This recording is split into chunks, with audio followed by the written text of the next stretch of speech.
आता कमीपणा घेण्यातच सुख वाटतं.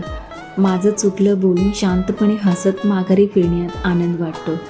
कोणाशी वाद घालण्यात बसण्यात मजाच उरली नाही. पहिल्यासारखं भले हरलो तरी चालेल, पण एकाच विषयावर तोंडाला फेस येईपर्यंत तासनतास चर्चा आता करू वाटत नाही. आपलं म्हणणं समोरच्याला पटवून देण्यापेक्षा 2 पावला मागे येण्यास शहाणपणा वाटतो. लोक आपल्याला चुकीचं समजतील याचंही काहीच वाटत नाही.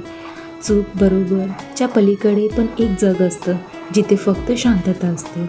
आणि दुनिया खूप पुढे चालली आहे. लोक फार वेगाने धावत आहेत. आपण या सगळ्यात मागे राहून याची भीती वाटायची, टेन्शन यायचं. पण आता सावकाश चालण्यातच योग्य वाटतं. कदाचित दुनियेच्या मागे राहूनच दुनिया चांगल्या प्रकारे बघता येऊ शकते.